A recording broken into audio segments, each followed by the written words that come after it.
Of the passport issuance system. Speaking during the media briefing on August 14 this year, the minister explained that the decision takes effect from August 21 this year as part of efforts to bring about much needed reforms to the passport application centers. Continue. I always say that there's too much happening that really shouldn't be happening within the passport acquisition system. If we talk about Goro people, these Goro people are outsiders. They do not work on their own, because if the Goro person collects somebody's money, they need to work with somebody from inside to change the dates. They work with people from inside. I'm not saying all of you, but there are some of you who are engaged in it. And this should stop. The blame is always on the Ministry of Foreign Affairs. Meanwhile, it's the agencies, and I'm sure even some of our staff are involved. Public servants who are supposed to be giving public service to Ghanaians. The Vice President has led the digitalization efforts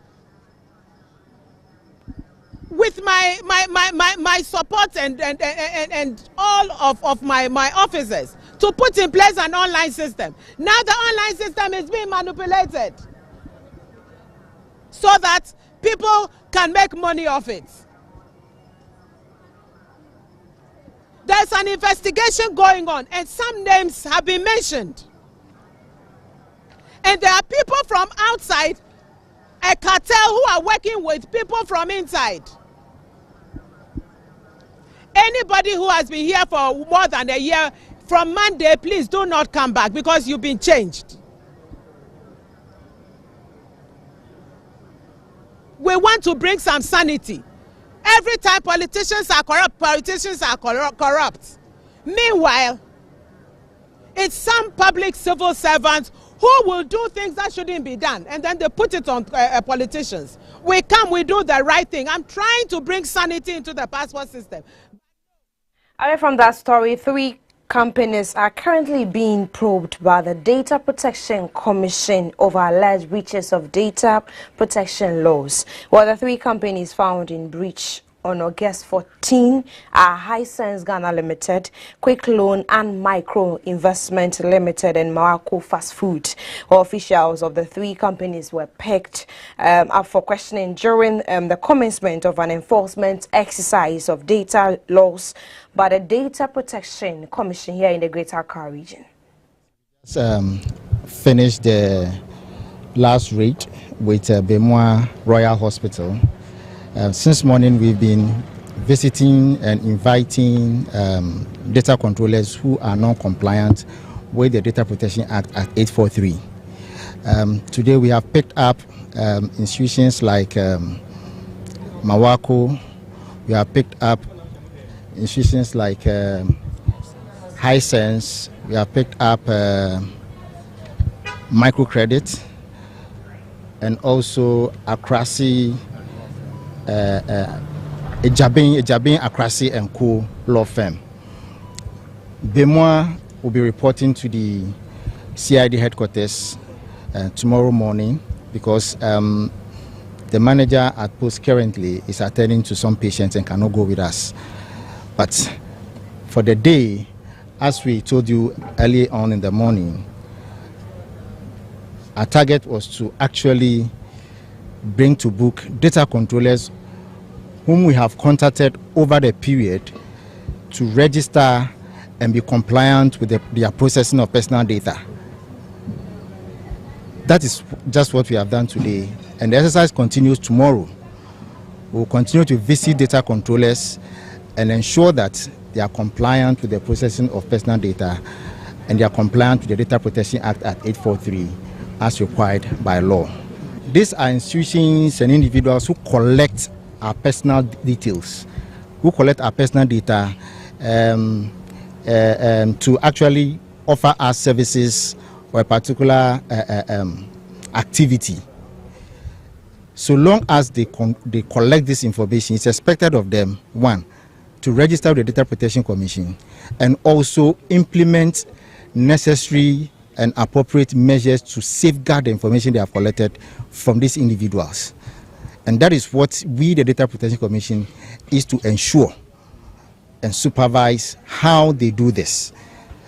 And the reason today we have come out from our offices to ensure that data controllers who we have contacted to do this and they are not doing it well are brought to book. What will happen, the Attorney General's office is aware of this raid, and they'll be processed for court. Whatever happens after, as the law says, it's either they are fined or they are imprisoned or both are implemented on them. It's an ongoing process. What we have done today is only to launch the enforcement action by Data Protection Commission of Ghana. And it's an exercise that will continue. We'll continue to visit data controllers and ensure they are compliant.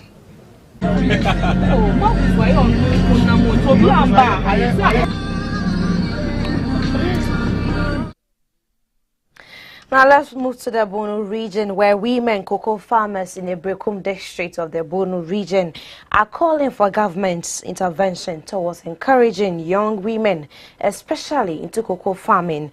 While speaking at the farmers' rally involving 25 women, the chairperson Margaret said the want support for other farms would help. EU sent a team, what they call due diligence team, on sustainability production. When they came, they wanted to know why Cocoa Board was involved in cocoa rows construction. Because cocoa rows construction is not the core business of Cocoa Board. And they were insisting that we take that venture out of our equation. Of course, the IMF is also saying the same thing. The current situation with IMF is that they said, yes, now we can continue and complete what we have started, but we should not start any more new cocoa rows construction. And the U.S. ambassador to Ghana, Virginia Palmer, has warned that the passage of the anti-LGBTQ+ law could affect trade and investments in the country. Well, Ambassador Palmer said that while a number of American companies are preparing to invest in Ghana, any law that discriminates against LGBTQ+ people could hurt the country's reputation and make it less attractive to investors. Speaking to journalists here in Accra, the ambassador said lots of ethics communities make Ghana strong, stable, and attractive for investment. Ghana is a very welcoming, tolerant society. Lots of interreligious harmony, a lot of interethnic harmony, and that makes Ghana strong and stable and attractive for investment. I hope it stays that way with regard to the LGBT community. And again, there's money to be made. You know, the color of your money is green or red if it's Ghanaian. But if there is discrimination or worse, then that will send a signal to not just LGBT investors and exporters, but the other American companies that Ghana is less welcoming than I'm telling people that it is now. So I hope it will stay welcoming. So that Emisa Arthur has expressed disappointment over the lack of action from the Western regional leaders on the issue of Galamsey. Well, she spoke to the media over this issue. Nanano, where have you been? Where have you been when all the lands are being taken over by Galamsey? Some say that you have sold our lands. Some say that you are fronted for big men in Accra, in Takoradi, in Ho, even in America, even in China. And some even say that you have been given huge amounts of money. I don't even see the huge amounts of monies on you. I don't see it in your buildings. I don't see it in the way you dress. I don't see it anywhere. But did you collect those huge amounts? We can only ensure that those regions is given the necessary recognition. And more than 100 trucks bound for Niger are blocked in Malawi, the border between Benin and Niger, following the coup. Well, the blockage has been going on for over a week, with Benin having closed its border with Niger in accordance with one of the decisions by the Economic Community of West African States, the ECOWAS. Transporters in the border town lament they have been had it very hard. Obio 11, 10, Missouri and Okore, 1 week. Some trucks have been on the border for 10 to 12 days. As Obia no, just a year Efra, your friend is Ghana ambassador, no, your secretary no a penny. Ambassador's office. The ambassador.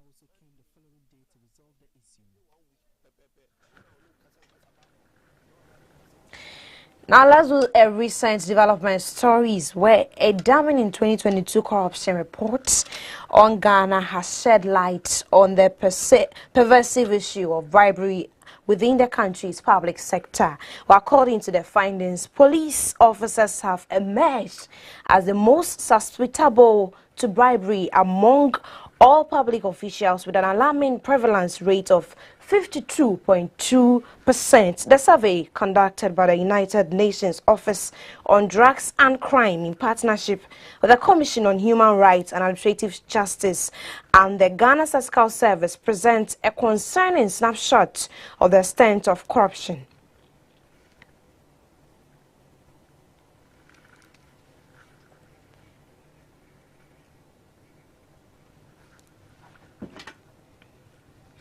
And Asantehene Otunfor Seitutu II has dissolved the chief of Eduamwa in the Ashanti region due to his involvement in authorized multiple land sales and various acts of misconduct. Well, this latest move by Asantehene follows closely to the heels of another recent dissolution, that of the chief of Bekwai Abodom, who was accused of engaging in illegal mining activities within his jurisdiction. Asantehene's decision to dissolve the chief of Eduamwa is rooted in his history of persistent engagement in inappropriate behavior, despite having been cautioned on numerous occasions.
And Ghana has been ranked and classified as moderately proficient, ranking 4th among African countries in the English language, as leveled and reviewed by a recent Proficiency Index report.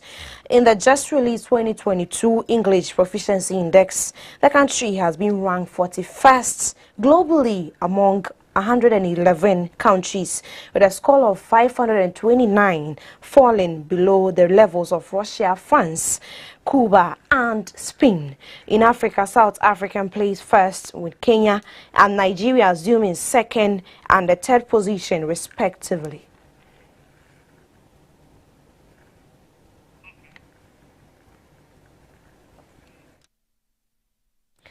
And a civil society organization has called for the integration of social accountability and transparency mechanism in the African continental free trade area strategy to ensure its effective implementation. The executive director of Ghana Development Communities Association, Osman Abdurrahman, who made the call, said although AFCA provided a bigger platform for the nation's economic growth, realizing those gains require transparency, accountability, and active involvement of all stakeholders. Strive towards propelling Ghana's participation in Africa to new heights, GDC is glad to share the importance of integrating social accountability into the Africa implementation strategy. This inclusivity and effective progress tracking, thereby expediting the benefits of Africa for the people of the country. It's a great platform for Ghana's economic advancement, offering access to an expanded market of over 1.3 billion consumers across the African continent. As a nation renowned for its entrepreneurial spirit and diverse economic sectors, Ghana stands poised to reap substantial gains from the Africa.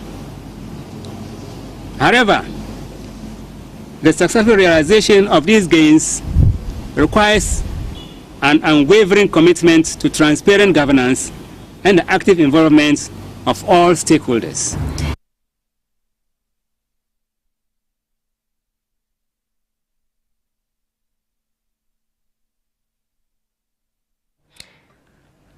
And women cocoa farmers in the Brekum district of the Bono region are calling for government intervention towards encouraging young women, especially into cocoa farming. Take a listen. Our women's group, we are from 50 above, nearing to go home, but we have to empower our daughters to join cocoa production. So you need government to assist us so that our ladies will be happy to get inside. We are women, we don't have more strength, so you need laborers. We have some, those who spray our cocoa, those pollinators. If we can get some few laborers to help our women so that the cost will reduce, you will all be happy. We need NGOs to assist us, to empower us, so our future, the children will continue to do it. Now let's do some business-related stories where inflation has for the third consecutive month maintained its upward trend, with the month of July recording an inflation rate of 43.1% compared to a rate of 42.5% in June. While measured by Consumer Price Index, inflation resumed an upward trend again in May, increasing from 41.2% in April to 42.2% in May. A further increase to 42.5% in June, and then to the present level as of July, a development which raises concerns about the impact of the inflation targeting measures being implemented by the monetary policy managers.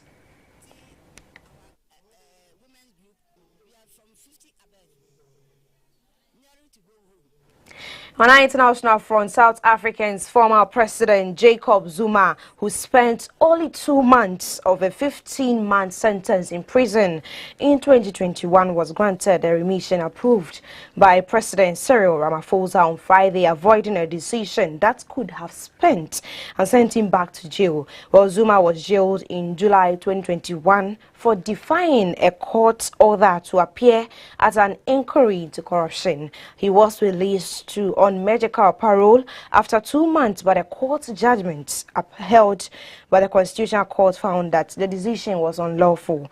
The head of South Africa's prison service was due this week to announce whether he would return to jail. Crispin, the National Commissioner at the Escort Correctional Facility, Dr. Msomi, and members of the media and the people of South Africa at large. President Cyril Ramaphosa has approved the remission of non-violent offenders in South Africa. There are 212 and 286 inmates, including 9,351 foreign nationals, managed by the Department of Correctional Services across the country, 243 correctional centers, and 218 community services. Unfortunately, the current occupancy rate is 143%, with the overcrowding rate of 43.06%. The recent loss of 3,024 beds at Kutamas in Tumule due to fire means to 47.6%, and in turn the occupancy rate will increase from the 147%. This poses a direct threat to inmates' health, security and management, and it could lead to a surge in gangsterism. More importantly, it hampers the department's ability to provide development and rehabilitation programs. The remissions of sentenced offenders is crucial aspect. And that will be all for this morning's edition on Caci Morning News. For more news updates, you can log on to our social media handles on Facebook and YouTube at Caci Television. A very big thank you goes to my crew, Mr. Asiedu, Nat Senior, P. Mike, and to my executive producer, Elder Dominic Boachi, Entry, and to you who watch me as well. See you same time Friday. As always, stay safe and stay positive. My name is Salinana Ikuya Abwaja. Happiness is doing what's so with Abnal Febia and Day. Enjoy the rest of our programs. Good morning.